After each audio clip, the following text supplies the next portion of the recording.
perempuan kalau nggak disunat libidonya atau nafsu seksualnya tinggi.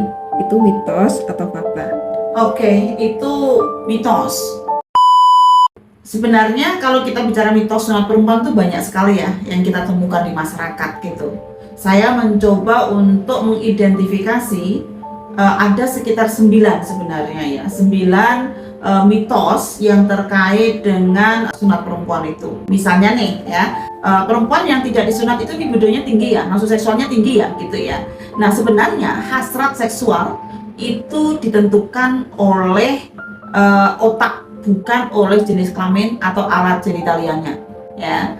Karena kalau ini kita biarkan nih ya, mitos ini ya, kalau kita biarkan dampaknya nanti kalau ada perempuan yang tidak disunat, maka dia kemudian mendapatkan stigma bahwa dia termasuk orang yang tidak mampu mengendalikan nafsu seksualnya karena libidonya tinggi gitu. Nah kan bahaya nih ya, kalau masalah pengendalian nafsu itu ya, itu ditentukan oleh sunat atau tidak sunat. Atau misalnya terkait dengan sunat perempuan itu tidak menimbulkan nyeri saat hubungan seksual, itu juga mitos.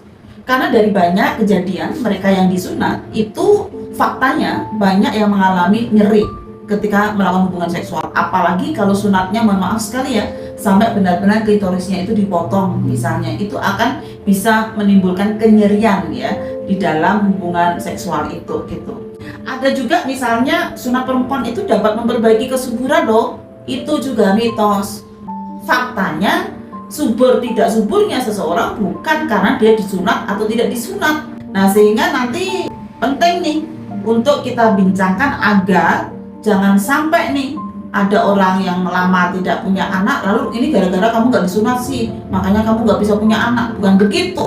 Atau juga misalnya nih ya, sunat perempuan itu aman kok kalau dilakukan oleh tenaga medis.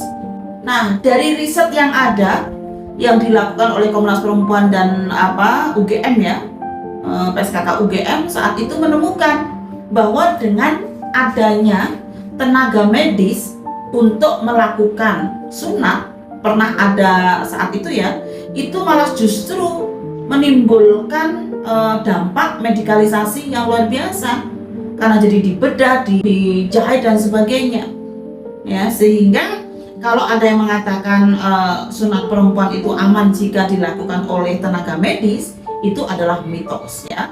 Karena faktanya sunat perempuan tetap berbahaya meskipun dilakukan oleh tenaga medis. Ada resiko pendarahan hebat, infeksi, kerusakan jaringan, trauma psikologis, komplikasi jangka panjang, dan juga pada kehamilan dan persalinan yang susah gitu ya, yang mengalami gangguan gitu. Ada juga nih ya, sunat perempuan itu adalah kewajiban agama. Nah itu juga mitos. Kenapa? Realitasnya ada keragaman tafsir, bahkan nggak ada yang mewajibkan tapi sampai level kemuliaan.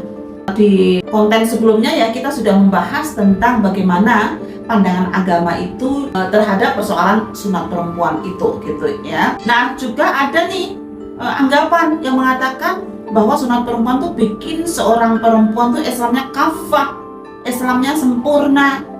Ya itu juga mitos ya.